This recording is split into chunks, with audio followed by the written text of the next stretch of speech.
Okay, it's that time. The day I've been looking forward to all week. It's Tuesday Live, and today I'm on with Zac from An American Homestead. How are you doing today, Zac? I'm doing fantastic. How are you guys doing? We're Great. well. I've got John Willis from Special Operations Equipment. What's that shirt? It's only treason if you lose. Yeah, I have that meme. I love that meme. I have one of those. I'm Nicole Sauce from Living Free in the Sea. Zac, you should tell us about your shirt too, because that's a pretty cool looking shirt. Yeah, get in, loser. We're all going to die of dysentery. So if you've played Oregon Trail before, I saw this at a homeschool conference this spring, and I was like, I got to have that.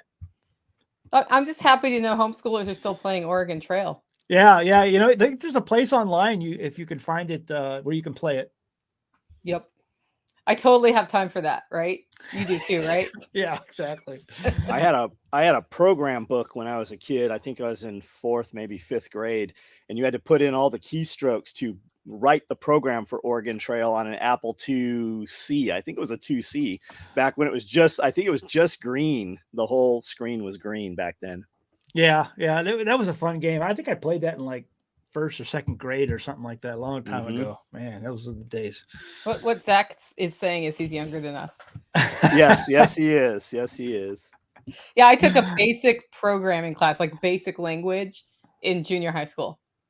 And we were, like you're teaching robots to go in squares and like nothing math problems. I took a typing class with typewriters. Yeah. My 11-year-old, he says he's beat the game. I've never beat the game. I kept dying of dysentery or getting a snake bit or something, something gets me every time. Yeah. Pippinize is right there with you, Zac. Yeah. Okay. I'm in good company. Yeah. All right. So today it's my first day back after being out of town. Wake up in the morning. It's always like catch up day when you do that, right? Tactical says you have to go to the pasture. And we had a sheep with blood on her tail. And flies were all interested. And when I cleaned it off, my worry is she's a hair sheep, but my worry is the flies have now laid eggs in there and I'm going to end up with fly strikes. So, Zac, what do you know about that? I've never had that problem. You just what normal people do who have sheep is they'll spray something on it to make it whatever basically hatches there out of there is not going to find it, appetizing. An appetizing environment. And you just got to keep it clean. What caused it? Do you know? It was a tick bite. So there was a lot of blood. There must have been a really large tick. I pulled 3 other ticks off. I scrubbed it with a brush to get all the scabbing off. And then we put blue coat and pine tar around. I put pine tar around it. Yeah. So, there'll be people who tell me that sheep cannot get ticks because of the lanolin in the skin. And I'm telling you, that's absolutely incorrect. Ticks will often find their way on a sheep. The lanolin. Now, some sheep I think produce more lanolin than others, and they have an easier time.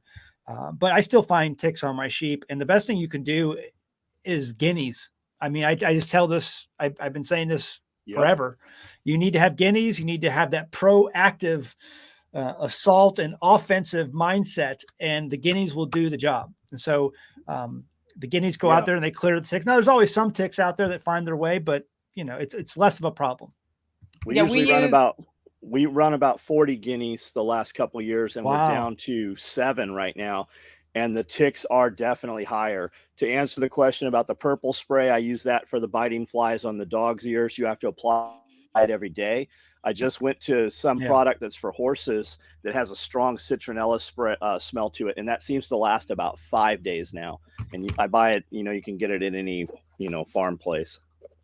Yeah, there's another substance, and I can't remember. It's not copper. It's like zinc or something. I don't know. I'll find out later. But that you can also use for deterring flies in a wound specifically. Because Trisha has an animal she had that had surgery, and she was saying, you can go buy this other stuff. And I was like, I'm going to use what I have here. Yeah, it's going to be a constant application to keep that rear end clean for a while. Yeah. Well, the good thing is the wound is really small, so hopefully that's good. Yeah. Quickly. But if lanolin works, I have lanolin cream because when they get like scabby ears, you put lanolin cream on that and it goes away. Yeah, that might be a good to try. We always use Nixol here on the homestead for infections when things get infected. Nixol, it's a natural product. You'll see it in a lot of alternative medicine medical offices, and so we spray that on things that get infected. And we use it here too, as well, for ourselves. So if someone has a fever, it's a great way to nebulize to take care of a fever very quickly. All the things we learn in this lifestyle. So did you know any of that stuff before you decided to GTFO? No, I had never heard of Nixol. I heard about it about 5 years ago, and maybe a little bit more than that. And I've been using it on a regular basis. We had a number of people I've recommended this to who have cows, milking cows, and they get mastitis, which is common. And you shoot that up into the quarter of the animal, and within a couple of days, it's clear. Well, now I'm going to have to learn all about Nixol. Yeah, that's my rabbit trail from this conversation. Because mastitis is, I mean, that'll kill an animal, if you let it get out of control. And so, but yeah, even my neighbors have tried it on their milk cow. You shoot it up into the quarter. If you catch it early enough, you shoot it up into the quarter, and it'll take care of it. Was that the link to Nixol? No, that's the link to the fly spray I've been using this year. Oh, it's called Bronco. Yeah, I got it out of the livestock guardian dog group, and that was kind of the general consensus as to what they're using. The flies have been, I seem to say it every year, but they're really worse this year. Yeah. Every year is like, there's always something, it's like, no matter where you're at, there's always something every year is worse or, better. It comes and goes, ups and downs. It's just part of farm life. Yeah. I've never been bit by biting flies until this year. So I don't know, maybe I stink more this year or something. Take more showers. Strategy. Yeah. Or take fewer showers. Everybody will like that. Yeah. You notice that the longer you're in this lifestyle, the more often you think, okay, well, this is not the year of the green bean or whatever it is in my garden. Yeah. And I'm having a really good squash year. Oh, that's good. My green beans are giving me the middle finger at this time. So I just keep planting more. Maybe something will work. Something works out. Some things don't. You just got to see what's going to take and what's not. Yep. Yeah. We got sorghum coming up and sunflower, black oil sunflower, just where the birds missed eating it as we were moving the tractors last year. And man, it's up. They're doing well this year. Like we didn't even have to plant them. It looks like we planted them though. That's cool. That's cool. Yeah. Everything's doing so far pretty good this year. I usually have a challenge with deer that I get into my garden, and I started putting up, I got some of these things from Hobby Lobby in town. Those little wind spinners. Yeah. The pinwheels. Yeah. And I put a couple of those in the garden in two different places. And that's really kept the deer away. They don't like that movement. And I've been surprised. Usually they attack my okra. They attack my green beans. They attack my cucumbers. They attack my pepper plants. And so far, nothing this year has gotten in there to do any damage. So I'm pretty impressed with those things. Awesome. Billy's got Billy Bond has that bone sauce, and that stuff really seems to work for deer too. I've heard a lot of good things about that. Yeah, he says don't use it where if you ever want deer back there again. That's what he says. Yeah. I've also got these motion sensors that kick off when they see movement, especially at night, and they emit a high pitch sound that the deer don't like. And, most people can't hear it. Some people can, depending on what setting you have. But those work too, seems like. They have a motion sensor set up for a garden hose also. So you can turn that sprinkler on. So if you wanted to target like cats or something in raised bed area, those seem to work too. Yeah, that's a good idea. There's all kinds of things out there. If you put one of those in, John, you need to put a camera in too. Yeah, we just bought more cameras. I had a snake get into the quail cubbies and eat some quail and then regurgitate them. They just couldn't get out of there. And that sucker that got a hold of it actually ate 2 quail in one hole. And you can tell when they regurgitate because the feathers are all like saliva down, slick backwards, like it just, spit it back up. Oh my goodness. That's just crazy. Yeah, man, we've gone years here on this property too. We've seen a couple chicken snakes, but we've never had them get a hold of anything until this year. I'll tell you something else that's worked for my garden really well is now this is years ago. I don't have this anymore, but back when I had an aquaponics system running out there, I had electricity running to that area, and I plugged in, and I'm not kidding you, a radio with NPR on it. Oh. NPR. And so and people are like, well, because it's got all this different types of radio traffic that are always coming on that station. Whereas if you just put a country station or a music station or whatever, it doesn't matter. The deer get used to the music. But on NPR, they have music, they have talk, they have news, they have all these different things going on, and it's just different. And so the deer never get used to one thing, and that did a fantastic job. But these pinwheels that I've got up now are doing just as good a job. Alex Jones would do it. Yeah. Well, sometimes, you'd have symphony playing on NPR, or some kind of stuff like that. So it's always a change up. I mean, I'm making the deer a bunch of liberals, turning them into a bunch of liberals, but I'm going to shoot them in the fall. So it's no big deal. Yeah. There we go. I mean, they don't have voting rights yet. Yeah. No, they will. Thank goodness. Yeah, I'm sure. I saw some, I don't remember where I saw it on a short or something. It was like a news report saying that illegals are getting pulled over. I think it was in New York, and they named another state, but they're getting pulled over and they have no driver's license or documentation. The only documentation they have is voter registration cards. And that's literally what they're handing law enforcement in a law enforcement contact. Oh my goodness. That's just, we know what's going to happen this November. So yep. They did it once. They'll do it again. Yeah, absolutely. They will. They're much more bold about it. Mm-hmm. Yeah, absolutely. Okay, so now we have to talk about the debate because you brought up politics. Did you see any of that? I did. I watched part of it. It got too hard to watch after a while. As bad as Biden did, I don't think Trump did exceptionally well. But it was night and day compared between the two. I thought Trump missed a lot of opportunities that he could have really finished Biden off even more than he did. Anyway, all that to say, I can't believe they're keeping him in the race, Biden. It's hard to speculate about what's really going on behind the scenes, other than that they're just going to try to get him elected, try to get the base, on fire for him, and then pull a switcheroo after the election and then put Kamala in. Kamala, because what I was reading back with what Obama has said about her. I mean, she has always been Obama's choice.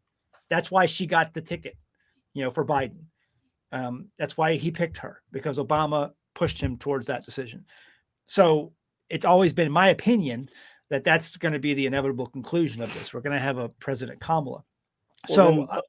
Then Obama could continue to run things. Yeah, exactly. That's exactly what's going on. You have someone pulling the levers, pulling the strings, and it all leads back to Obama. So he's having his next term. He's going to have a fourth term.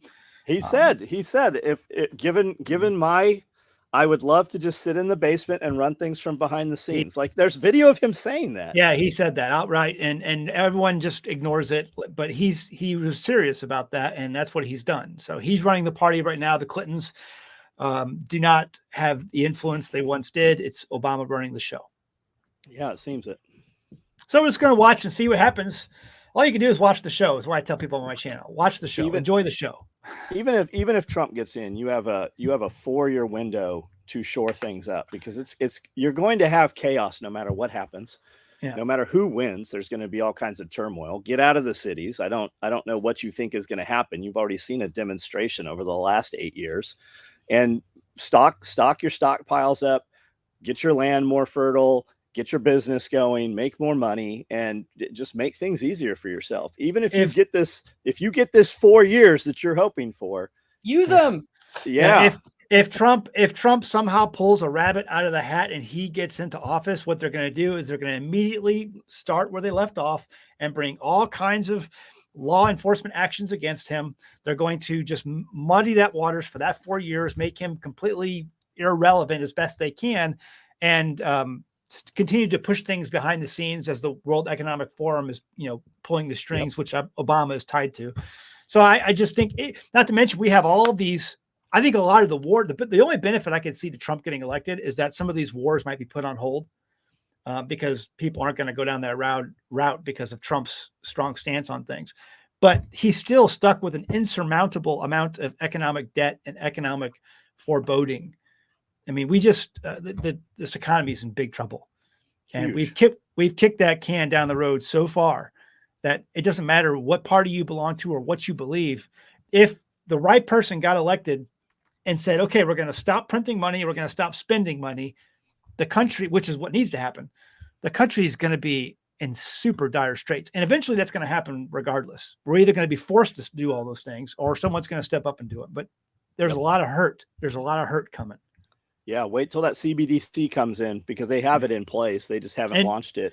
If you look at it overseas, like China, for instance, it expires. I think it's a 90-day period. So if you got issued $1,000 today and held it in your account, it goes to zero in 90 days. You can't accumulate it and build any wealth off of it. Listen, I love Trump. For the reason I love Trump so much is because all the people who hate me hate that man. Yeah, that's the main reason I like him. Now, I mean, if he gets elected and he's made bad decisions in the past, pokey poke. What's to say he won't bring in a CBDC once he sees the economic writing on the wall? True. He's not perfect. He's not a perfect man, but he's very, very much the best person we have. And I'm not going to vote for another lawyer. I love the fact that he's a businessman. That's one of the main reasons I like him. But also because so many people who hate me hate him. Financially, things were better in my business that 4 years. Things were better for all of my employees that 4 years. Yes. Our just go back. There's tons of dudes. It's not just one dude. There's tons of dudes posting receipts from 2 years ago and today on the same reorders. And then there's some that are 4. I mean, my taxes 400. Yeah, absolutely insane. I've never paid so much in taxes right now. Yeah, taxes, payroll taxes, employee taxes, everything, man. But just your Walmart reordering or your Uber Eats reorder, just go look at the cost difference. Just pull out some receipts. Mm-hmm. Yeah, there's a lot of these apps nowadays. A lot of these apps nowadays have where you can go back 2 years and look at your history of your purchases for your groceries, and you can see the stark difference. I mean, inflation's not going away. Yep. And inflation is much harder on the normal person's pocketbook than the rates say it is. Mm-hmm. But that just gives the media a way to spin it as it's not as high as we all say it is. And yet you have those examples coming out where groceries are more than double. And if you can slow down some of the green energy nonsense. Yeah. And that's another thing too. I don't think Trump buys into that, thank goodness. But there's a lot of people in the RNC who do. And that worries me. Well, they're purchased. They're bought. Mm-hmm. I mean, look at all the municipalities. Look at all the companies saying, "Hey, we were going to convert over to 20 electric vehicles," and we went to the electric company, and they're like, "That's more power than the entire city or township takes." Like, it's not doable. Some of the things I love. One of my favorite ways to blow up liberal heads on Twitter is to post pictures of the sea levels from like the 1800s because people had cameras back then, and they took pictures of different places, and you compare those today, and like there's no change. There's no medallion. Yeah, the medallion at the Statue of Liberty. Yeah, all of it, man. Yeah, it's crazy, but yeah, this cult. It's a cult. Yeah, that people believe in. It's just a way to get more control. Well, the insurance companies sure are still insuring Martha's Vineyard with no problem. Yeah. I like to keep close watch on the people who are friends of mine from my past, who are a lot more left-leaning, and take cues from their words, because whenever something happens on the Democrat side, like, I don't know, a debate that didn't go so well for them, they'll start spewing out the talking points that the party line is supposed to be. And right now the talking points are along the lines of, what do you mean you wouldn't fight for this issue? Like literally calling for violence now. The people who were supposed to be anti-war are calling for violence in their talking points. I absolutely will fight if Orange Man gets elected. And it's like, okay, good. They're telling you what they're going to do. There's plenty of wars all over the world that you can go fight for. Yeah, absolutely. Absolutely. I quit Facebook long ago, but before I quit, so many of my friends who you're describing, people I knew back in my past and people I went to school with, they all unfriended me before I quit anyway. Yeah. Trump will give us a pause to prep more. That's exactly well said. Yeah. Yeah. I hope so. I hope that's the case, but eventually, we get down to the end of that road where that can't be kicked anymore. And we're going to have to pay the economic piper of all the spending and all the stuff that we're doing here in this country economically. And I don't think there's a way the politicians don't see that. Yeah. They don't care. They don't see it, but they don't care. I think that's true. Yeah. I think some people just CBDC is going to come in and they're going to try to use that as an opportunity to rebase everything. I think Yeah, some you of the have, more smart people know that, but it's like you have people like AOC who they have no concept of economics whatsoever. nope. Thomas Massey knows. You've got a handful of others, fighting for the Prime Act and stuff like that. They realize what's going on, but What was the story on his wife? his camp says that she had been sick for a couple of years. That's what I Now, thought. I know the timing was very odd when he busted out that every one of them has a Israel action assigned to them. They have a guy assigned to them that discusses how they're going to vote and tries to sway them on their votes when it affects Israel. Right. And within a couple of days from then is when she passed. Yeah, I remember reading something that she was suffering from cancer. So but there was all these conspiracy theories running around. I'm like, what? That's because when he announced it, he didn't say a cause of death. He just said he was sad to announce her passing, and then he went silent for a few days, which is totally understandable. But then when the obituary came out, it talked about that she had been sick for a number of years. What state of the people we know who are closer to him said she had been sick for a number of years. What state is the world in when you could fully believe that is actually something that could actually happen? Yeah, you hope not, but yeah, I mean it's the world we're living in today. Where it's back in the military, I had a staff sergeant who always told us, our squad, he said, believe none of what you hear and only half of what you see. Mm-hmm. And at the time, we were getting rumors that we were going to be deployed to Kuwait, and we're going to be deployed to this country, whatever. And he said, guys, calm down, believe none of what you hear and only half of what you see. And he was right. We ended up getting deployed to, I think, we ended up getting deployed to Kosovo. So it's like you hear all these rumors, you see all these things, you don't know what to believe anymore. It applies to life. Yep, it does. And on the media side, look at all sides, because in there somewhere is a hint of the truth, and that's how you figure it out. Even the independent media people who are showing us live footage sometimes aren't showing us accurately live footage. And it becomes so easy to just trust what the on the ground guys are showing you. And then next thing you know, somebody's taking a shot from further away and you see fiction again. Right. Yeah, it's said that in Ukraine, there is a ton of luxury goods and supercars running around Ukraine right now because we've paid all of their bureaucrats. We've paid all those pensions and we've paid all those government employees. They're still being paid, and they're buying up all kinds of toys and shit right now. Like you see those decimated cities, but at night there's other cities there that are full of nightclubs, and it's like nothing's even going on over there. Yeah, there was a rumor going around on Twitter that Zelensky's wife bought a Bugatti. She did, a Bugatti yacht. She bought a yacht. I thought it was a car. Yeah, no, it's a giant mega yacht that they've bought. They have 3 massive mansion estates here in the United States, and he has U.S. citizenship. He's actually been here with a Secret Service detail in the United States several times. That's just crazy. And now they're asking for submarines. Oh my goodness. It keeps getting better.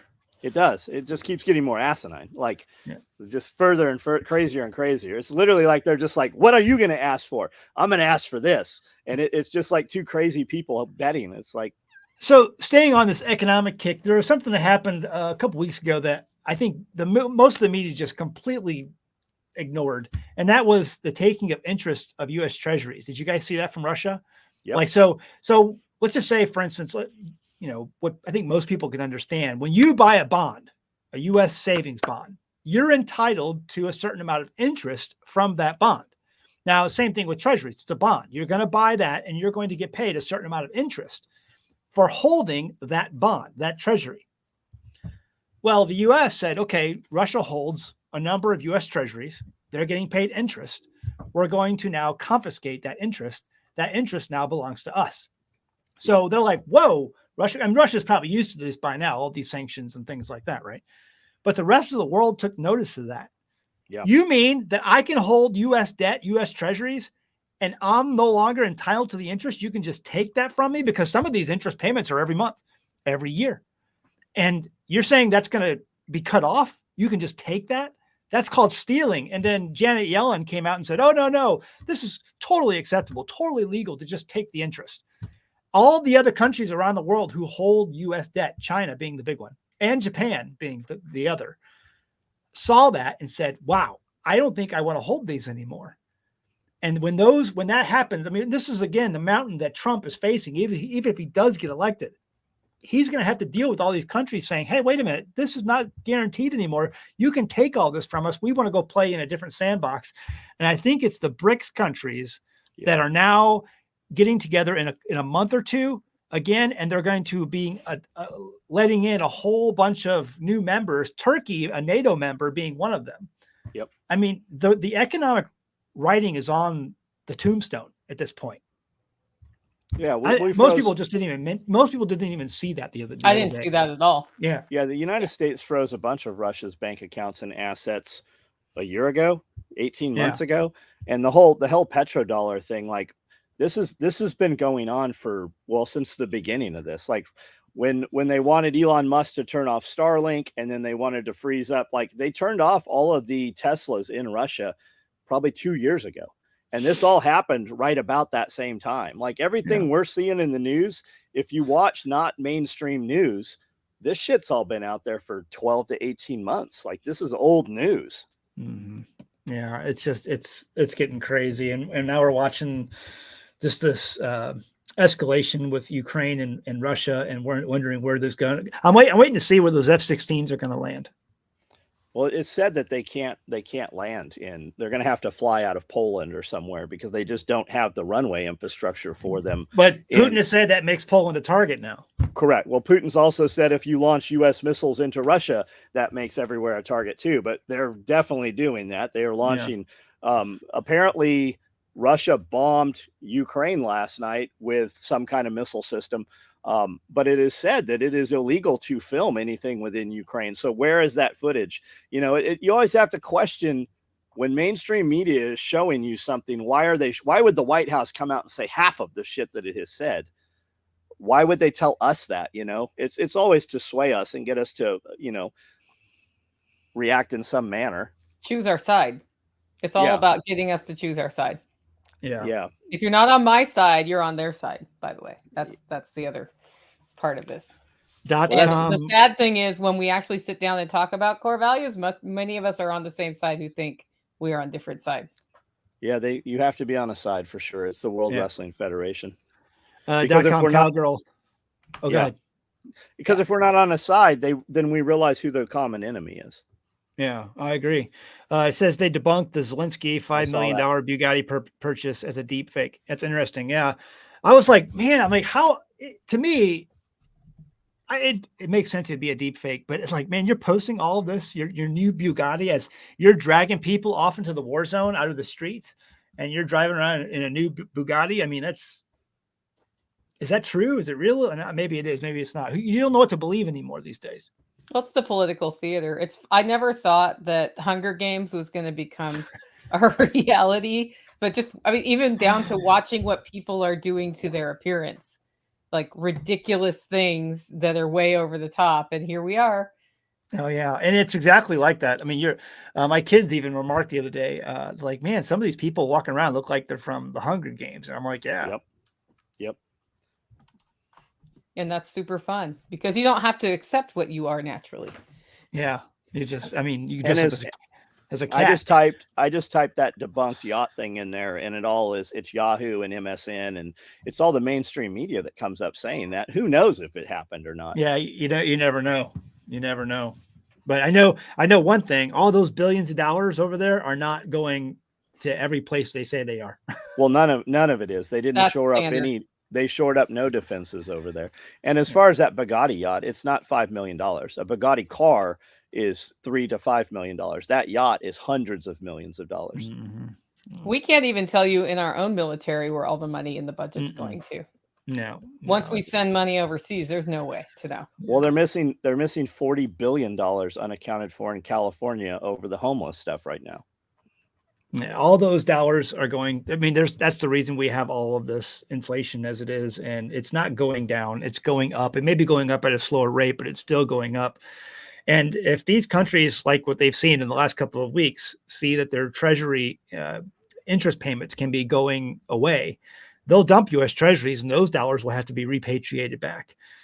This just makes the inflation even worse. Well, that's why they're all building bunkers on islands, because they're getting ready to jump. Yeah. It's a crazy time. So ADHD Nicole just started singing "Jump" in her head, John. 100% 80s music happened. Yeah. Newsom probably singing China. Yeah, we'll see. Okay, so let's talk about solutions. How does the homesteading and preparedness lifestyle help us for a situation like this? Get out of the city. Well, look at the Great Depression. Look at the Civil War. I mean, a lot of people were not effective in a negative manner. It didn't even happen for a lot of people. You had people going to Civil War battlegrounds with picnic baskets and literally watching the battle as entertainment, and then they would go home.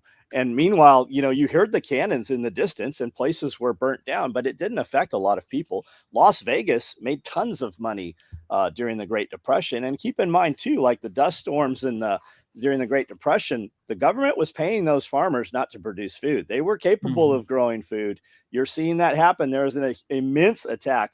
Every week you hear one of the largest poultry producers burnt to the ground. That's because they already burnt the last 200. The 200 largest ones are already gone. Yep.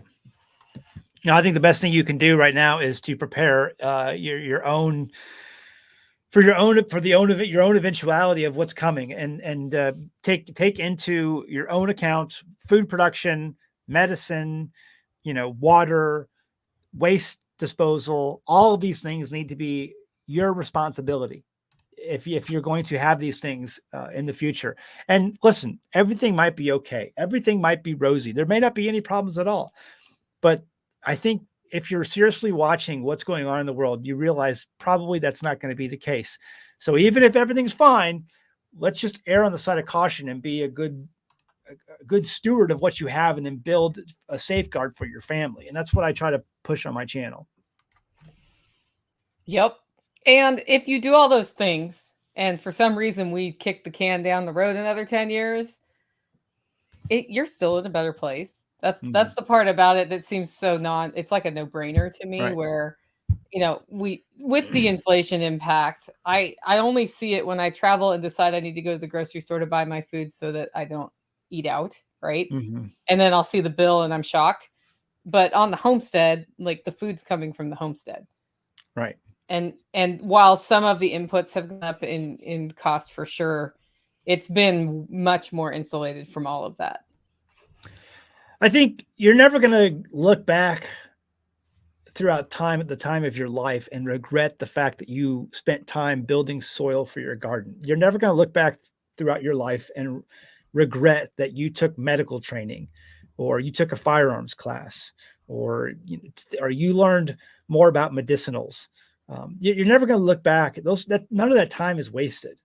And so put that time in now when you can. And not only that, but you have the ability to go to the store and buy certain things that you might need to help you be a better person when it comes to each one of those categories. Don't waste this time. Everything may turn out to be fine, and we're just a bunch of doomers and gloomers, but I don't think so. And if it makes you happy and gets you out in the sun, that's also not a bad thing. Yeah. Get you moving around, get you active. Yeah. Yep. It was my plan to write a bunch of stuff that needed to be written this morning, and instead I spent the morning in the pasture dealing with the sheep wound, but that was fine. Yeah. Hang out with the sheep, see the sun come up over the ridge. Not only, hey, Alabama, not only has Walmart gone up in prices, but the quality has drastically declined in prices. My goodness. Look at the chemicals and poisons that Walmart's getting busted out for putting, like the watermelons, for instance, and the bananas and the rubbery stuff. Like, that's coming. Some of that stuff's coming from Walmart.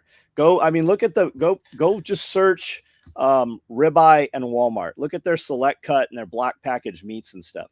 That stuff, there is definitely something wrong with that. That shit is it's not how it came out of a cow. If we can even agree maybe that some of it is cow, it is not one cut of meat, man. Like, everybody has the ability within 30 minutes of where they are, if they look around, to get a better source of food, even if they don't produce it themselves. Like, there are cows within an hour drive of every city. Like, you can get with a farmer. He has an agreement with a butcher. You fill out your form as to what kind of meat you want back. And yeah, it costs a little bit up front, but it's a lot less per pound. And you know where that animal came from and how it was raised and what's put in it. Now it doesn't say from the USA or made in the USA. It says a product of USA. And to be a product of USA, all that means is it was packaged someplace in the USA. It's coming from Nigeria. They're coming from Brazil. They got mRNA stuff in them. I mean, it is literally just poison. Go take some produce from Walmart and try to plant some seeds from it and see what comes out of that stuff. It's not, man. Yeah, the prices are up and the quality is down, if not straight poison. Meat glue is a real thing. Yeah, look up pink slime. And now they call it something a little more palatable. They call it meat glue. You're making me make squishy faces with the words. Oh, empty in the comments said, do not buy from those trucks 40 ribeyes for $30. That stuff dogs won't even eat. I saw that on a roadside. I was in town, I don't know, about 2 weeks ago. And I drove by and I'm like, they had a big old billboard, big old sign that these trucks out there, 30 ribeyes or 40 ribeyes for $30. I'm like, that can't be right. That's no way. I'm not buying that. That's no way that can be real. And I'm not the only one who saw that. I'm glad. I wasn't losing. Oh no, they do that here, and then the county inspector runs around trying to shut them down because they're not supposed to be doing that. What are they really selling? What is it? It's probably some recycled bones that they've put some printed meat or something. I mean, look up gutter oil. Like, just if you've never heard of gutter oil, as crazy as it sounds, it's in China, but look up gutter oil. Just watch some YouTube videos on that. Look up olive oil. Everybody that thinks olive oil is healthy for you, 90% of the olive oil is rancid. They literally take other oils and they run it through and they put a dye into it to make it look like olive oil. Most of the olive oil we buy is straight trash. Mm-hmm. Yeah, I'm really picky about the olive oil I buy, and I pay big bucks for it because I know it's real. Yeah. So, but yeah, it's almost tempting to go find that guy, buy some of those steaks just to do a video on it and see, what, and set it next to a real ribeye and be like, okay, let's see this ribeye and let's do a comparison. Yep. And they do the seafood too, like ridiculously priced seafood stuff. Scallops for $10. Yeah. Scallops are not $10. Well, the ones that they cookie cuttered out are. Yeah. The cod scallops might be $10. Sure. Yeah. That's crazy. Well, so, and to bring like specifics to that, in my market, and this will be different for every market, it is between $1,400 and $1,800 with the butchering fee for a whole cow. Mm-hmm. And a cow will usually feed a family of 4 for a year. In my family, it's less because we just eat more meat. And that's not bad if you divide that by 12 into your grocery bill. And if you're feeling like I can't do that now, we'll make your goal this year half a freaking cow and put aside every time you buy meat at the store, put aside double money that day. So if you're spending $10 on steaks, put 20 and you will have enough by the end of you'll be surprised how much more you're actually spending on beef. Because for me, last year, the cow worked out to $3.50 a pound of meat that I got. And that's like all meat. That's ground meat, that's steaks, that's roast, that's everything. This year, I expect it to go up another 50 cents because inputs are higher. Cut down your Oreos, cut down your vape, cut down your beer, whatever it is. People buying chicken, like Tyson chicken. 50% of the weight of the chicken is saline. They inject it with these big spikes that pump it up, and it's full of salt water. Like the chicken you buy, any chicken you buy at the grocery store, it's been in a bleach bath 17 times before they package that. Joel Salatin talks about it all the time. That's just crazy. That's just insane. Yeah, Adam says local butcher shops here allow you to pay quarterly and hold the pieces you haven't paid for yet. That's nice. If you start talking to the farmers, they want to make it work for you. Like I can't go pick up because I buy surplus from our local farmers and can it. I can't pick up every Saturday right now. I'll be at John's this Saturday. It's to their benefit to sell to you directly than to go through the system. I tell them that, and then I pick it up Monday. Like, it's fine. They don't care. Yep. Yeah, they will make it work for you. Yeah, especially if they don't have to drive somewhere to meet you. Mm-hmm.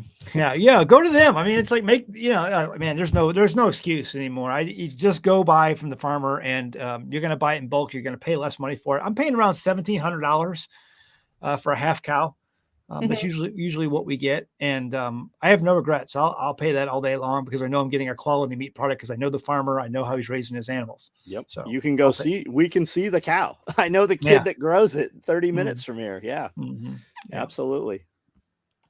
Well, that, and you probably need less from a nutritional density standpoint. Yeah, Neethi talks about that a lot. The nutritional density of a pound of meat from a farmer versus a pound of meat from a factory farm.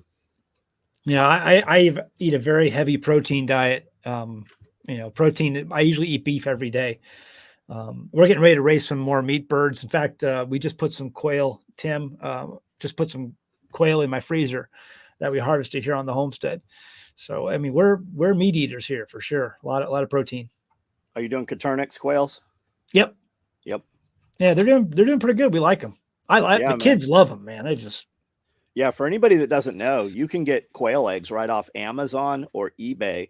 They mail them right to your house. You pop them in the incubator. The quail pop out. You breed the males and females. You get eggs all year long.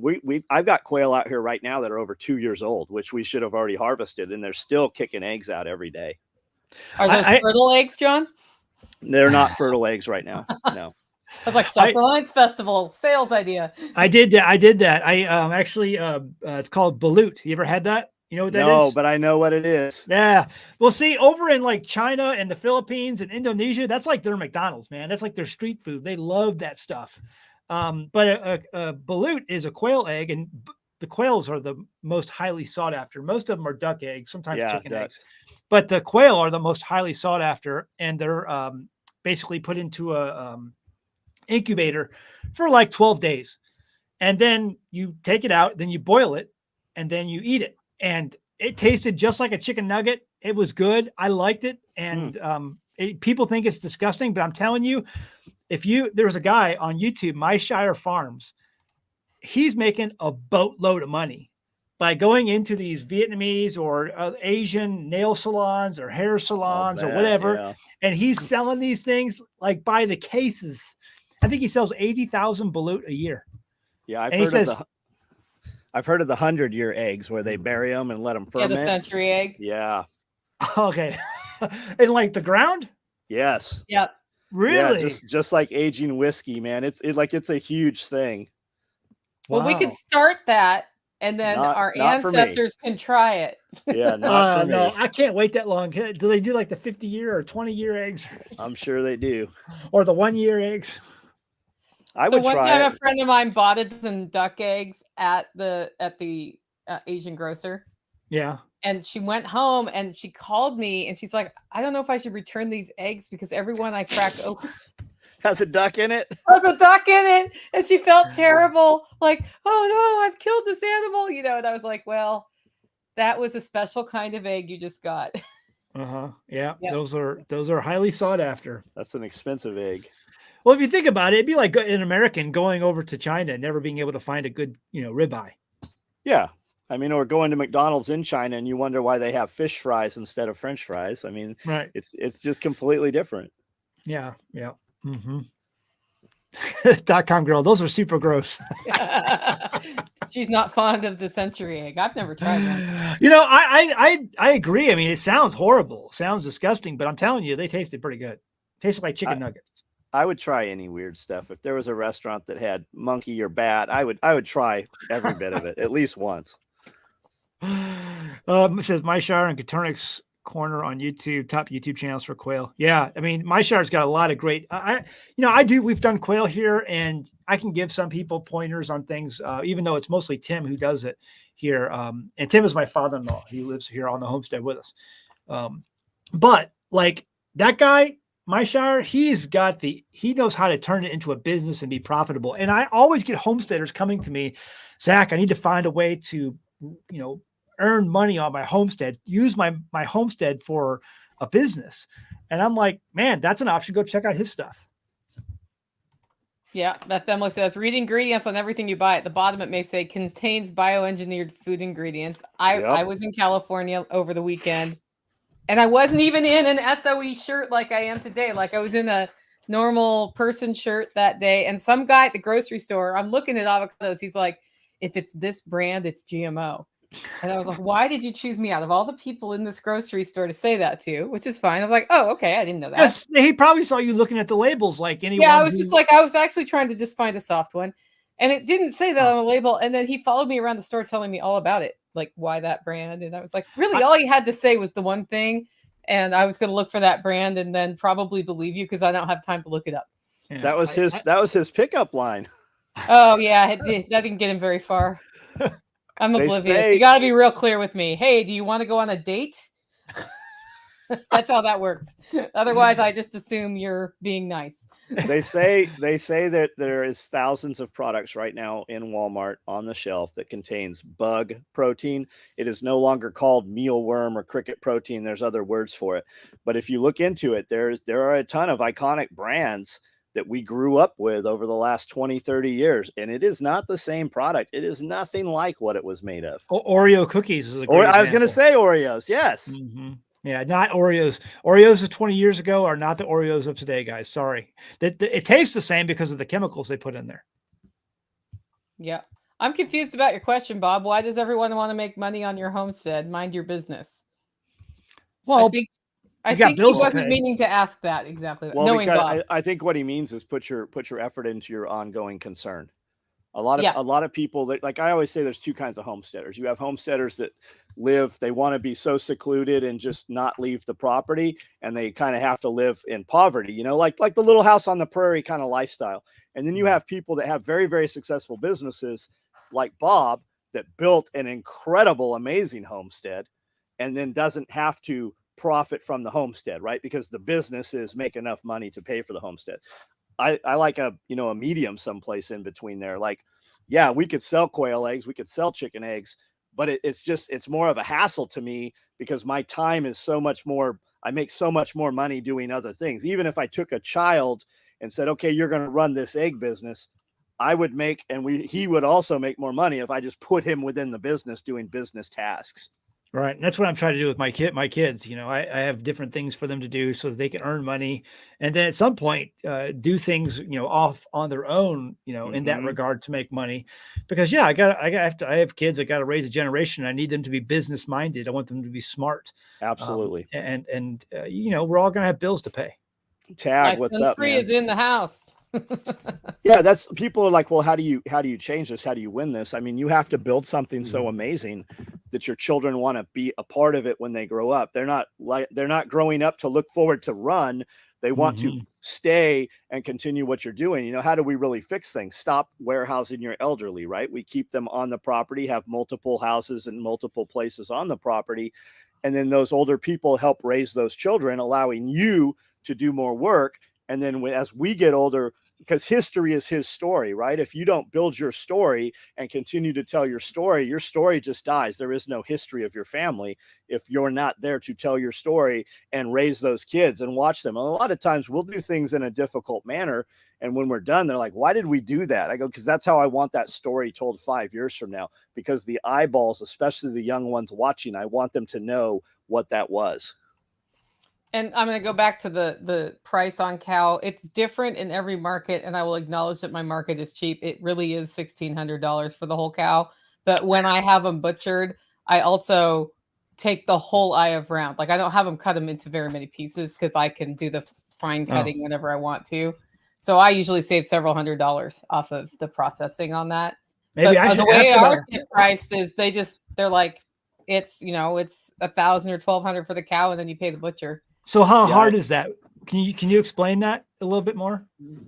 So you get the whole eye of round, and then you go onto YouTube and you look at people who show you how to break down an eye of round, and you copy what they're doing, and you'll put 45 minutes into that, and you'll have like steaks and roasts. Or what I've started doing is curing it into something called basturma, which is why I want the whole eye of round, which is a cured meat I can travel with that's delicious.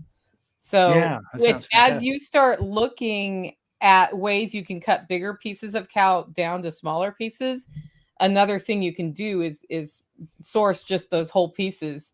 But when you're paying a butcher to turn everything into steaks and ground and roasts and all of those things, every cut over time starts costing money. Right. I just Googled average price for half cow in the United States. It said $2,000 to $3,000. But I mean, if you add that up at shitty Walmart prices, you're well over that. And the quality. Yeah, and the poison. Real food costs money, guys. I mean, the stuff that you're buying at the store is not real.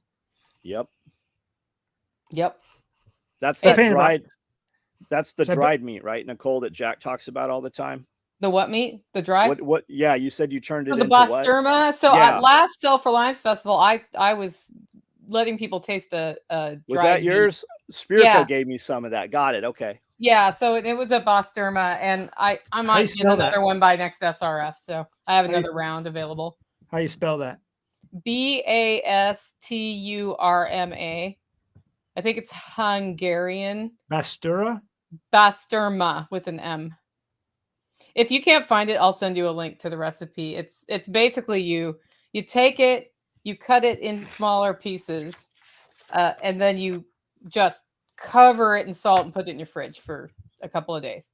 Okay. And that pulls a lot of moisture out, and then you hang it in a controlled environment and for a while so that it sort of ferments itself, and then you put a coating on it that's a combination of garlic, hot paprika, and not hot So it's like paprika. biltong, right? Biltong? It's a little bit drier than biltong. Yeah, but it's a similar process. You don't have vinegar in this one. Okay, can you cure it? Like, would you have to cure this in like the wintertime if you don't have, because I don't have AC? Yeah, I would find a basement or something. But yeah, for you, I do it in the wintertime. I have a wine refrigerator that I can set the temperature at that I can do it in the summer. But you know, Cool. you could actually cure it in your refrigerator if you have like a refrigerator where you put things. Okay. You can hang it in there too. It just takes longer to cure at the colder temperature. Yeah, Okay. good news. Bill Gates has a injection now for the cows to prevent the cows from farting. Spirko did a good live yesterday. Talked quite a bit about that. He's like, all that cow methane that comes from CAFOs, man. Those cows are standing to their bellies in manure in a lot of those places. That's that last six weeks of that cow fattening. Like, don't eat that meat. Like that's the problem right there. Who's all going to be at the festival? In the comments lot, or speakers? Yeah, speakers. Okay, so we've got you. Okay. Jack Spirko. Awesome. We've got Sonny Puzikas. Bear is coming. Awesome. Dudley's coming. Just recently took his class. Awesome. Yeah, cool. John, of course, will be there, and I'll be there. Who Is else? Tag coming? Tag, I don't know. Tag, are you coming? Let us know in the comments. Is he something about Angry Prepper? Or? Angry Prepper will be there? Angry Prepper, Toolman Tim will be there, if you know him. And Sonny, I don't know if I said Sonny Puzikas already. I might have, I'm trying to remember her name right now. Combat Midwife. Do you know her? I don't know for sure if she's coming or not, and I will know by the end of this week. But she just talks about like being medically prepared for female issues in a crisis, which would be a really good topic. So, I mean, those are the big names that are coming, and then we've got a Backwoods Butcher will be there and some other things. So that's awesome. It's going to be a great time. Yeah. Tell everybody what you're going to talk about. Well, I was going by some of the things you mentioned in that email, and a lot of these things are things that come up often on my channel or just in my inbox. You mentioned analysis paralysis. I see that all of the time. Homesteaders who have this idea of what they want to buy for a homestead, the land they want to have, and it's got maybe 10 or 12 items on the list that they have to have. And they just never pull the trigger on anything because it's not their Shangri-La. It's not perfect. And I try to tell people, guys, you don't need it to be perfect. You're going to need to make it perfect. Unless you're a millionaire and you have the money to go in and buy that perfect homestead and have everything done for you that's not, you're going to need to actually put in the sweat equity to make it so. And so I usually tell people, find 3 things. Find 3 things on a list of a dozen that you want in a homestead and make one of those things water. So you really have 2 options. Once you find those, pull the trigger. If any of those 12, find 2 other options on that list of 12 that you must have on your homestead, and then pull the trigger, and everything else you can make it over time. so our analysis paralysis is something I think that we could talk about. It's and all the ins and outs of that. It's something that's very common, very common.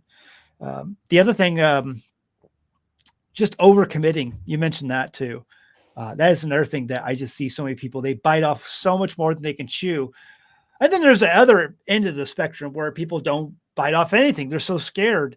You know, I have do homesteading consultations, for folks. And there are some people who they'll debate for months on whether or not to buy a few sheep or to get that milk cow. You know, there's people who just bite off more than they can chew, and there's people who just are scared to take the bite. So, try to find that middle ground and realize that wisdom comes from experience. You're going to have to get your feet muddy. You're going to have to fail at things. You're going to have to fall short in order to gain wisdom and experience. All of us understand how hard it is. We talked about this at the very beginning of the video. How hard is it to grow a garden? There's going to be things some years that do fantastic, and some years you're just shaking your head like, why do I even bother? But all of that brings experience so that you can better do things the next year. And it's the same thing with animals or any aspect of homesteading. So we'll talk about stuff like that. And then some other things about, infrastructure, livestock, all that. Yeah. And the cool thing about water is it doesn't necessarily have to mean you have a creek on your property. There are a million ways to get, not a million probably, but there are many ways to get water. And somebody brought up Curtis Stone. He bought a property that he got for a song, because he could tell by the shape, the topography of the land, that he could develop a spring on it with some minor changes. And he brought in heavy equipment, did that, and he had water, and he would have paid at least double just by knowing I can build water there. Yeah. I would love to have Curtis out here. I know he comes and does some stuff in Memphis close here. I think he got turned around at the border the last time he was coming in here. Yeah, he's an interesting character. I met him over at the Off Grid with Doug and Stacy event. That was a few months ago. Awesome. He's got some great stories to tell. Yeah, definitely a smart guy. Yeah, he's going state by state doing the do's and don'ts of each state. We kind of did what you were talking about in the beginning when we got the property. We went and bought an instant farm. We came home with a trailer full of animals and had no fencing, no infrastructure. Yes. I mean, nothing. We didn't even have topsoil. We couldn't even grow grass, and we had all these animals. Yeah. I see people do that all the time. Like, I haven't put the fence up yet, and they're buying sheep from me. I'm like, well, where are you going to put them? Well, we're going to set up these temporary things. And I'm like, oh man. Yeah, your sheep are going to get out. Yeah. I'm like, ask me how I know. Three goats quickly became 23 goats. And the sheriff's like, hey, where are you at? I'm in Nashville. Well, your goats are on the hill here, right by the road. And I'm like, well, are they on the road? He goes, no, I chased them back. Just, we would just put a bag of feed up on a table, and they would kind of stay around the feed until the feed was gone.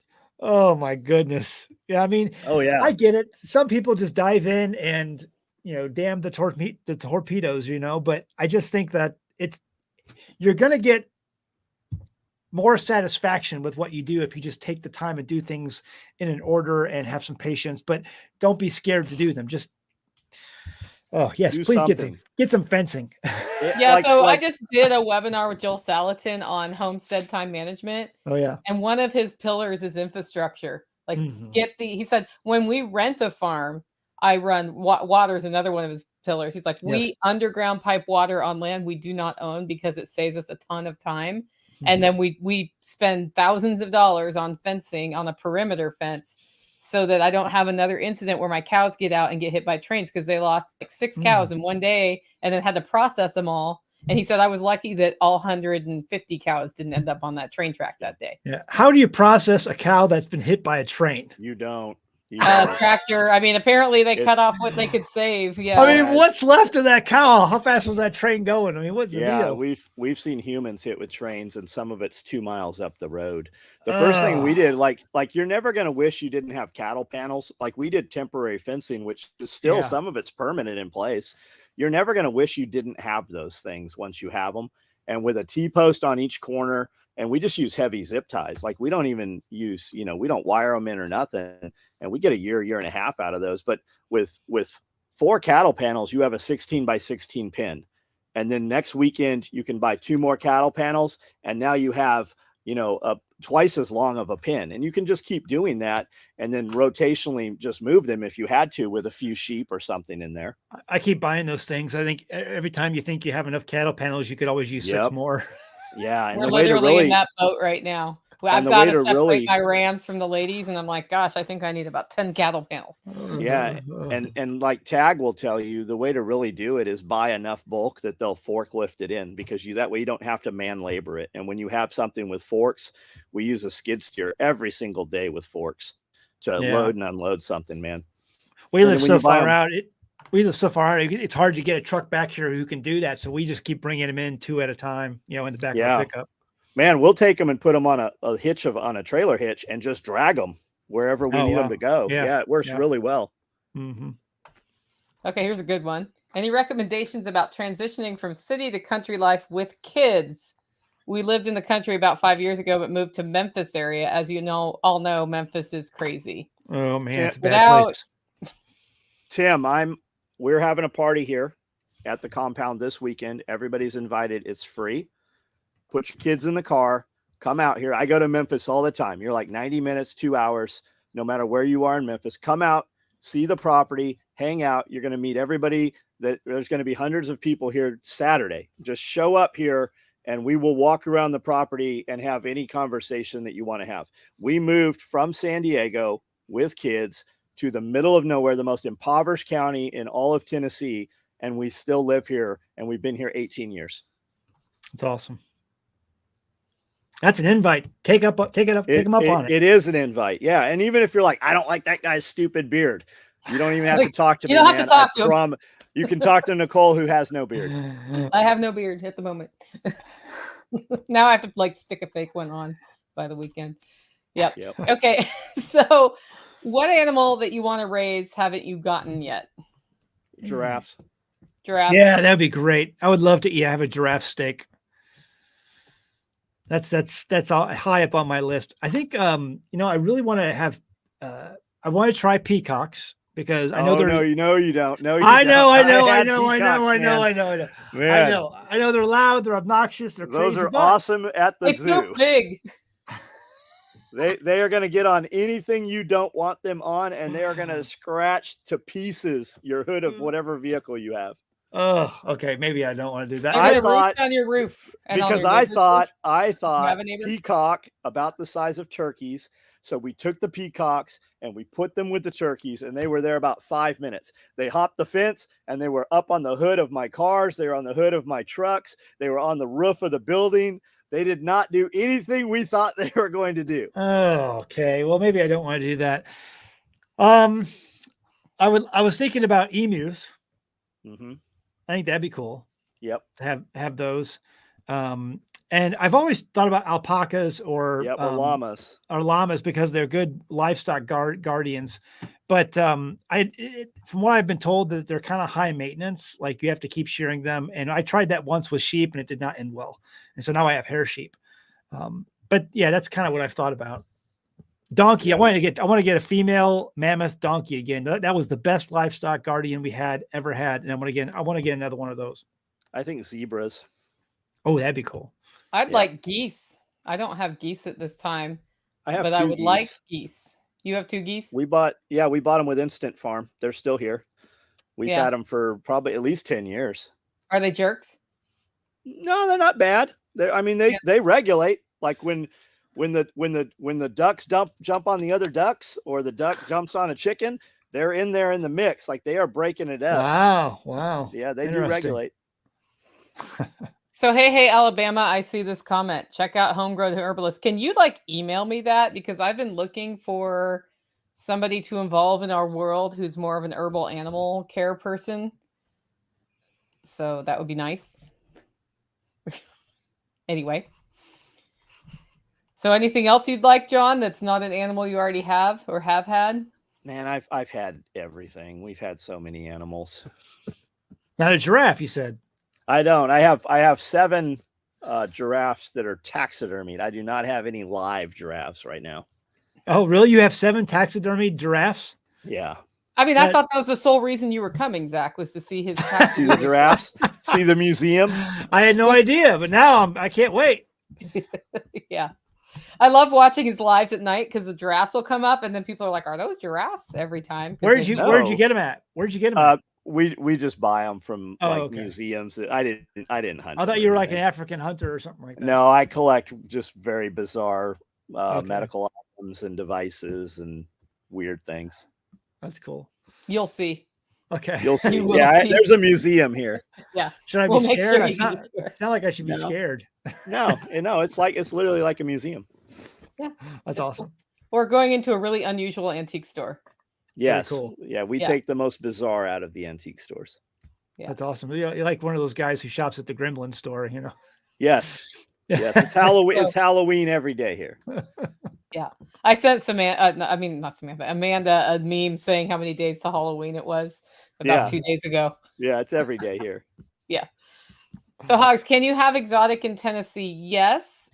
Some exotics I think require special permitting, definitely special fencing. So series 1 animals, lions, tigers, bears, very, very difficult. There's some workarounds. You have to be a zoo, museum, or educational facility, which means you have to open your property up twice a year, I believe, for school tours. And that's kind of your workaround for that. Type 2 animals, exotics, very easy to have. It's about a $35 permit that you file once a year, whether you do that or not a big deal. You can have foxes.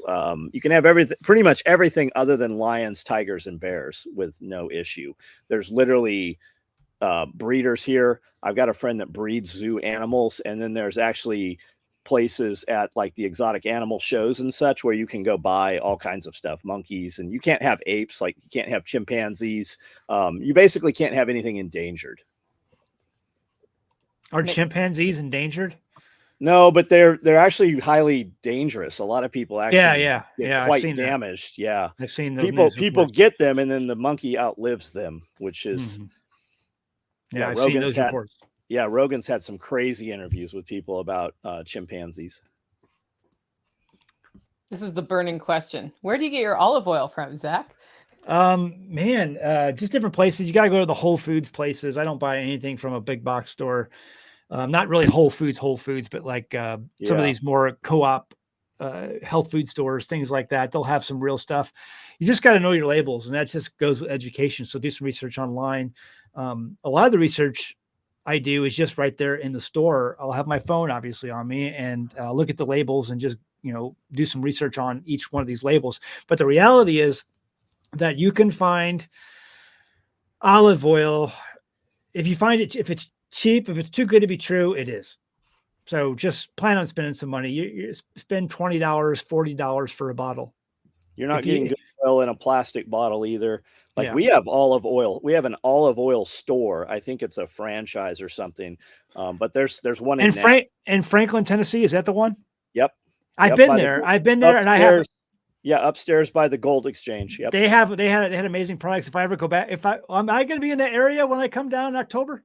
You're gonna be close. Yeah, close enough. All right, so I may swing by that place. It's a fantastic place. Yeah, you're driving over, right? Yeah. Yeah, you can totally go there. Yeah, we'll do that. Yeah, I would really question the Kirkland brand. We do use it. Yeah, I've got a bottle of that here that was given to me by a friend, and it tastes, everything about it looks exactly correct. But I'm like, she told me how much it costs, and I'm like, really?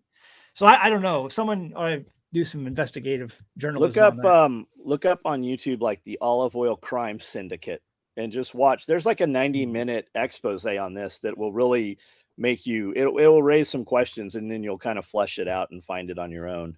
That olive oil can should say where the factory is that it came from, which they have. I don't know if you've done that, because like when I worked, so my dad ran a peanut factory that was like a small family owned one when I was growing up. And at that time, the Kirkland brand was those peanuts, and they were quite well taken care of. Of course, since then, Nabisco bought that peanut factory and things have moved. But you can start back engineering some of those things if you look at the factories. They have a whole like federal task force for olive oil in Italy because they're taking rapeseed oil and they're running it with these membranes, and then they're dyeing it to look like olive oil. But it's it's rapeseed oil, which is the same thing all your nuggets are fried in, and it's canola oil is what it is. Mm-hmm. Yeah, usually the taste test can you will give it away. Like the Kirkland brand that I was given, you can taste that peppery, taste that's unmistakable. Yeah. But again, these days you wonder if that's even being fabricated somehow, because I'm like the cost was so cheap. But like some of the real stuff that's out there, you're going to pay 20, 30, $40 for a bottle of it. It's just, yeah, and not complain at all. I mean, your option is to get on a plane and fly somewhere where they make olive oil and buy it from the farm directly. Yeah. which is not like a terrible way to spend a few weeks, but it's kind of like going to wine country or whatever. That's your other way, or a friend who does that. I just mostly cook with butter, and I buy coconut oil, but I'm very protective of my olive oil that I know is real olive oil, because I don't want to use it in everything now because it's so expensive. But it's okay. I'd rather buy real food than potentially fake. Yeah. We have an importer here called World Market, but it's not the World Market brand. It's just a little storefront, and they import it out of all sorts of different places. So you can trust their olive oil too. So I don't know. It's just the more you ask real foodies in your area where to find these things, the easier it gets to find them. And you'll find things you drove by a place 100 times and didn't realize that's what that was. Yeah, and I think that goes back to some of the beginning aspects of homesteading, like how do you homestead? And I think it's imperative that you begin to cook, because once you learn to cook, you're going to be better off once you get to your homestead using real whole food ingredients. And I think so many people today just don't cook. They go through the drive-throughs, they go buy stuff prepared at the supermarkets, all boxed things, processed things. And once you just begin to cook, you begin to learn what real food is again. And then once you do have a homestead and you're growing your food and you're raising your animals, all of these things you realize and how they can be utilized to make a better meal. And so people always ask, Zach, how can I first get into homesteading, or how can I begin to dabble into homesteading, even when they're living in the city? And my answer is always start learning how to cook. From scratch. From scratch, right. Yeah. From scratch. Know how to make bread from scratch. Yes. Yeah. We don't eat bread here anymore, but I know how to bake bread because we used to. Yeah, I still eat it sometimes, but man, it's like I'm trying to avoid the carbs. Same. But most of the problems people have with bread, though, don't exist with homemade bread. A lot of people aren't gluten intolerant; they're glyphosate intolerant. Oh yeah, bread doesn't give me problems; it just makes me bigger. And I'm like, I gotta stop. Yeah. After you turn 40, it's all downhill, Yeah, cake makes me bigger. Yeah. Hardway Alabama says use tallow. I make. So from my cow every year, I get all the bones, and I have to have a special meeting with the butcher about what that means. And I'll do these giant vats of bone broth from that. And on the top, I get all of this tallow without having to render the fat. That's almost enough for us for all of the sautés all summer long. Like I never have to use an oil because I'm trying like mad to use up all this other fat I have developed by processing the animals. So tallow is a great one for a summer sauté. There's some really good tallow companies out there right now that you can buy from too. I'll have the name here in just a second. I don't know if Amanda's on here or not. Yeah. And these are all things we were taught to be afraid of in the 80s, right? Was like using the lard, using the tallow, using the chicken fat, you throw that stuff away. Eggs. Yeah. Eggs. High cholesterol, man. Huh? No more than 2 eggs a week or something like that. I usually eat between 5 and 6 eggs a day, and I'm fine. My blood pressure is excellent. Yeah, our employees have not bought eggs in the last 4 years. We send them home with as many eggs as they can take. Mm-hmm. Free food if you work at SOE. Tallow's a good skin cream, yeah. I have soap made from tallow. Ungovernable Project, check them out. They seem like a really good company. We've got our tallow here. Ungovernable. Yep. Here's one Project. I don't know. Anybody following up on the huge dairy confiscation? I haven't heard about that. Yeah, it happened in Michigan. I did a video on it. I showed some of the video that they put out when they came. It was the Department of Agriculture from Michigan, and the details have not yet been released of what was going on. But this is a farm, a co-op actually of numerous farms that were putting out raw food products, raw milk products, butter, cottage cheese, all from sheep, goats, cows, raw milk, obviously all these things you could think of. And they came in and they brought dumpsters and they forced the employees of the co-op to dump all of it in the dumpsters, thousands of pounds worth of food. And at one point in the video, if you listen really close, if you watch the whole video, I think the whole video was posted over on Instagram. And one of the workers asked the guy who with the clipboard, the state worker, don't you feel bad at all about throwing all this food away? And the state worker just smiled at him. It's just, it's just wrong, but that's what's happening now. So Pennsylvania, we've heard about Pennsylvania and Amos Miller and all that. Now in Michigan, they're like, hold my beer. Isn't Michigan shares there? What? Isn't herd shares? Isn't Michigan also where the homeschool guys, the Board of Education got caught on a hot mic talking about, well, we can just say that there's child abuse and that'll get us through the door without a warrant. Right. Yeah. Michigan is out of control. The people from Michigan are now calling their governor the Gretsch. Yeah. Whitmer.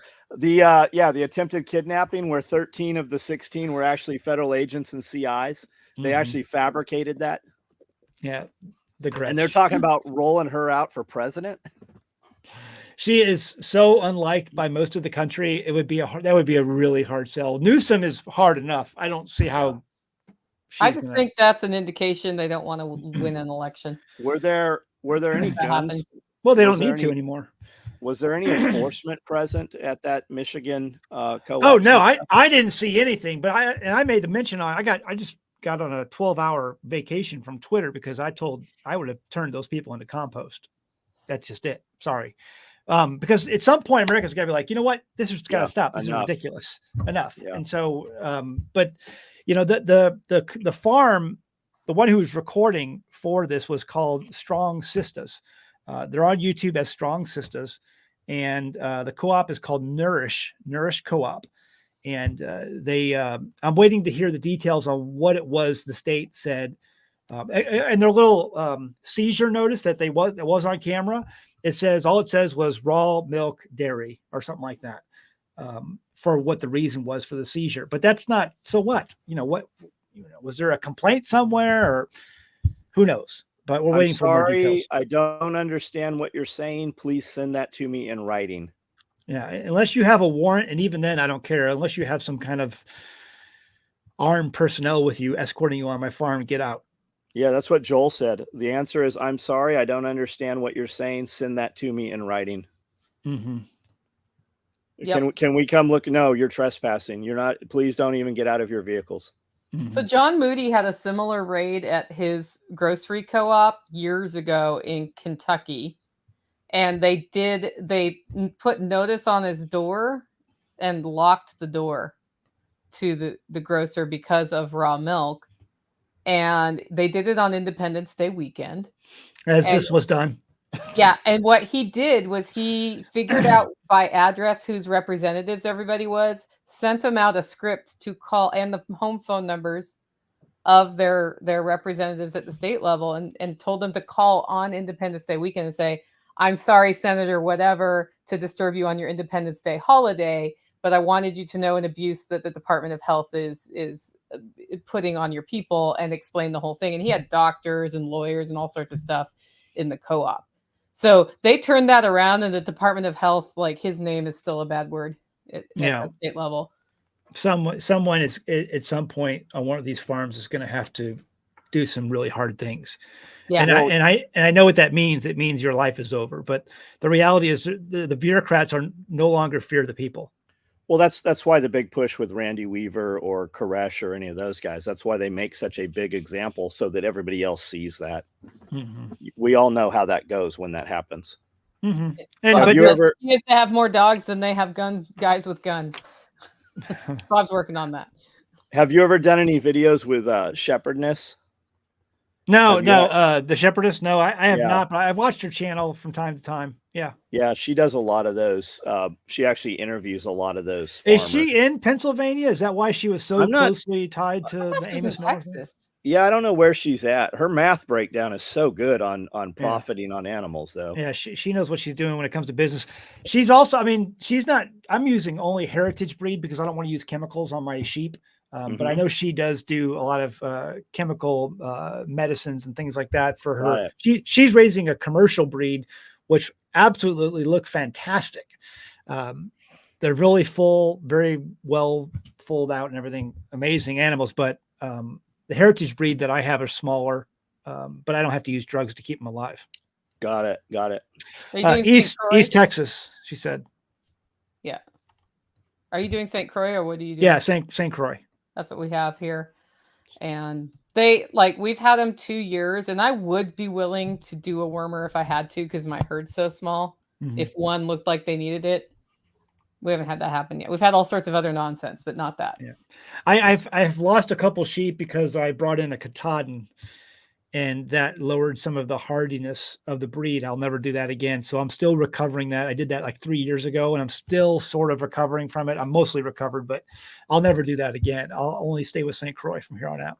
That's what I Yeah, have we've is got a St. Croix. St. Croix farmer about 2 miles from me that's been developing his herd for 10 years in the area. Mhm. So I'm That's hoping to get a ram from him this fall to Dr. Barry has a lot of St. Croix. Yep. That's where ours came from. That's what They Greg Judy raises, right? I don't know. Yeah, I think he got his from Greg Judy. Yeah, they're good. They're a good breed. I recommend them. Now, if you're up farther north, I think that the Katahdins are okay, but the worm load that we have here in the south, the Katahdins just seem not to do as well. Yep. Can St. Croix deal with the cold like Idaho? I would not put a St. Croix in Idaho. They're from the Caribbean. So you're going to, it's like, no, don't do that. But that's an important thing. Choose your livestock for your Right. climate. Right. Based on what a personality does. Like we do have 2 half Katahdin, half St. Croix, and haven't had the same genetic issues you do, but I think we're cooler than you are a little bit temperature wise where I am. Where are you at? I'm in Tennessee. I'm in Tennessee, east of Nashville, so I'm usually 5 to 10 degrees cooler than John is in West Tennessee. Okay. Mine so always, you're kind of like on that same line where we are. Yeah. Mine always give birth whenever the most ice storm is going to be.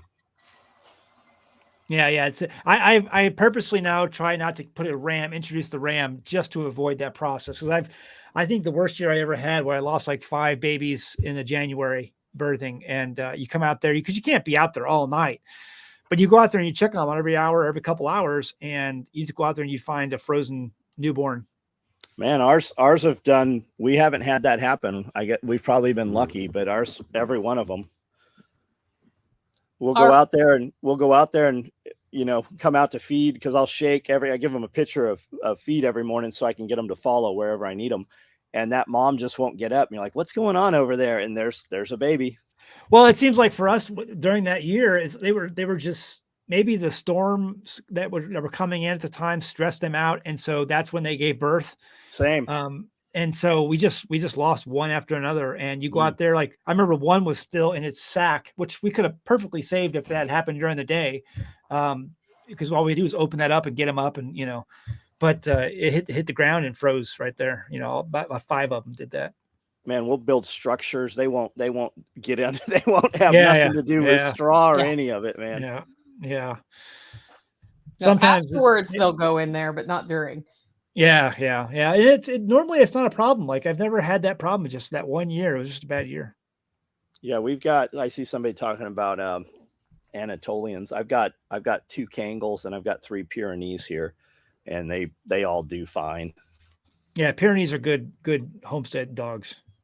Mine are half Anatolian, half Pyrenees, and they do great here. Yeah, the Anatolians have a little more aggression to them. They're a little more mouth behind them.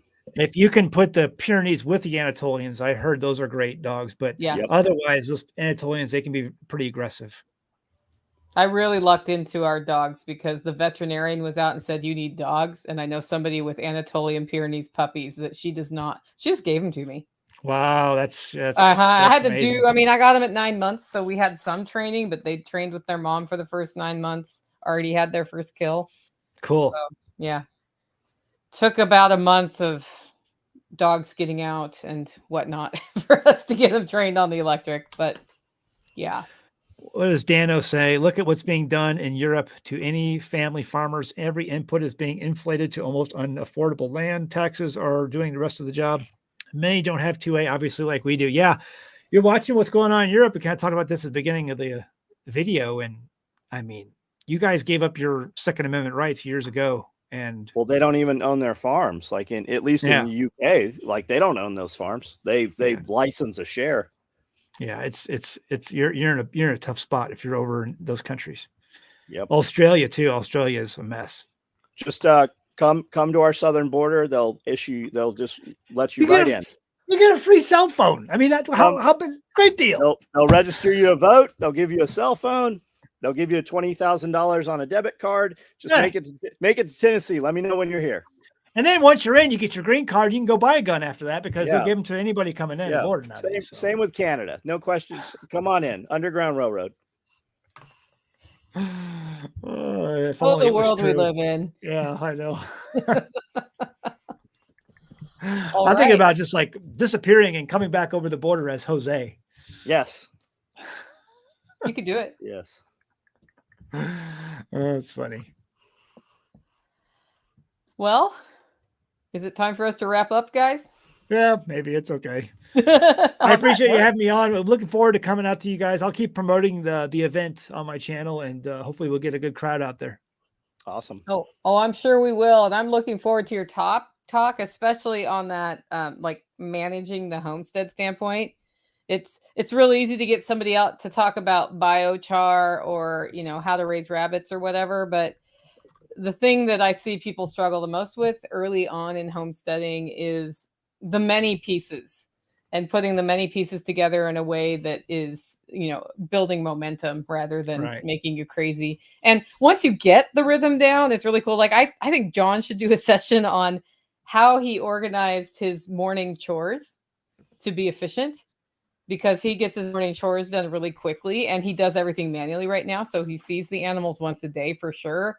Mm-hmm. And because he thought about how to organize, like where to start and where to finish and what has to be where, that makes his life more manageable. And he's not out there for 4 hours, tearing his hair out or anything. Consistency and a routine. That's the big thing, man. If I try to resequence, man, something's getting missed every time. Like if you watch me, you'll be like, what is that dude doing? That looks that pattern is absolutely insane, but man, it works. Mm-hmm. Yeah. It works for me. Good. So that's all you need to do. Develop a routine. Yep. All right.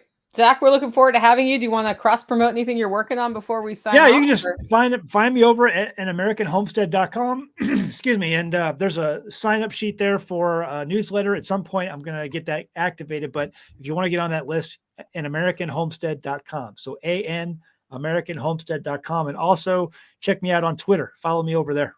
And you'll be back on Twitter in another 6 hours, right? Well, I got back on this morning, so it started yesterday for 12 hours, but I got back on this morning. I'm good. How about your book? You got a book for sale, don't you? No, I don't. No book. Oh, that's this right here. Yeah. So yeah. Oh yeah, I do. Well, it's not my book. It was written over 100 years ago by this guy, Dr. A.B. Howard. You can find me over at patreon.com. And I give this to all my patrons for just joining at the lowest level possible, $1. If I could give it away for free, I would. It's out of copyright, out of print. If you go on Amazon right now and try to buy these, they're going to cost you $1,000 a piece.